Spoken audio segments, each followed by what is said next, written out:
आज हम जानेंगे जैन शास्त्रों के आधार पर आखिर सूत्र, निरुक्ति, भाष्य, चूर्णी, वृत्ति, परंपरा, अनुभव ये सब क्या होता है श्रुत शास्त्रों के अंग के अंतर्गत। इन सब के बारे में संक्षिप्त में जानेंगे आज की इस वीडियो में। तो सबसे पहले जानते हैं सूत्र किसे कहते हैं।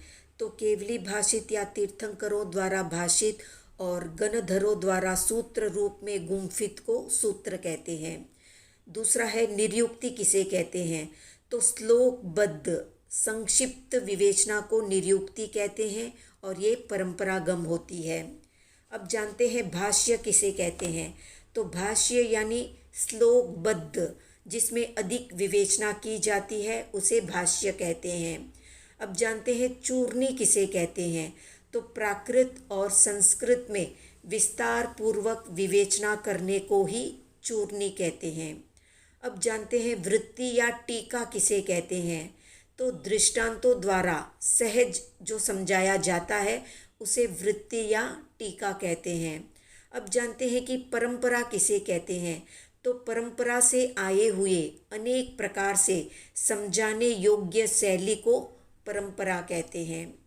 अब जानते हैं कि अनुभव किसे कहते हैं। तो गीतार्थों का अनुभव भी साथ मिलाकर जो उपलब्ध श्रुति या शास्त्र है उसे अनुभव कहते हैं। अब जानते हैं कि आगमों के अर्थदाता कौन है। तो आगमों के अर्थदाता है भगवान महावीर। और आगम सूत्रकर्ता कौन है। तो इसका जवाब है आगम के सूत्रकर्ता है गौतम स्वामी, सुधर्मा स्वामी आदि गणधर। आगम वाचना के दाता कौन है। तो भद्रबाहु स्वामी, स्कंदिलाचार्य, नागार्जुन और देवर्दिगनी क्षमाश्रमण। अब जानते हैं निरुक्तिकार कौन है। तो निरुक्तिकार है भद्रबाहु स्वामी द्वितीय। अब जानते हैं कि भाष्यकार कौन है। तो भाष्यकार है संगदासगनी और चूर्णीकार है जिनदासगनी मेहतर।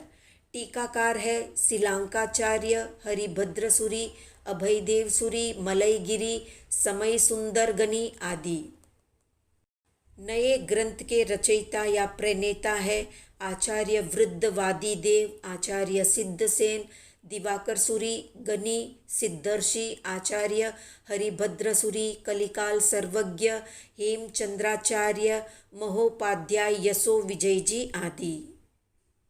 अब जानते हैं आत्मगम और परंपरागम का क्या अर्थ होता है।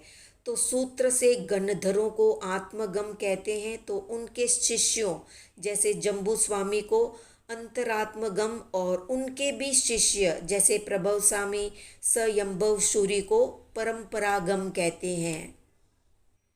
वैसे अर्थ से तीर्थंकरों को आत्मगम, गणधरों को अंतरात्मगम और उनके शिष्यों को परंपरागम कहते हैं।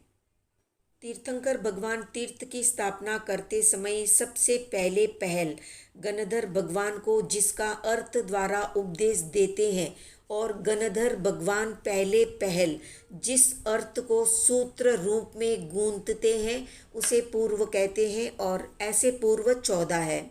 वर्तमान अवसर्पिणी काल में भरत क्षेत्र से अंतिम 14 पूर्वधर आचार्य भद्रबाहु स्वामी हुए हैं। उनके बाद 14 पूर्वी कोई भी नहीं हुए।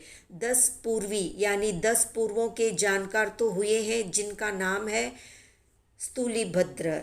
स्थूलीभद्र को 10 पूर्वों का ज्ञान अर्थ से और सूत्र से संपूर्ण रूप से ज्ञात था।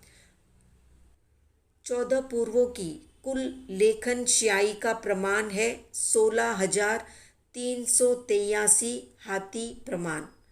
500 धनुष प्रमाण हाथी के वजन बराबर सूखी या शुष्क स्याही से जितना श्रुत लिखा जाए उतना एक पूर्व यानी उत्पाद पूर्व में आता है।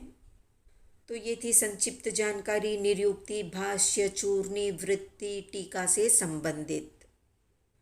आज का प्रश्न है कौन से 10 पूर्वी आचार्य ने अपनी बहनों को प्रभावित करने के लिए शेर का रूप बनाया था। कमेंट में बताएं। वीडियो पसंद आया तो लाइक, शेयर, सब्सक्राइब करें।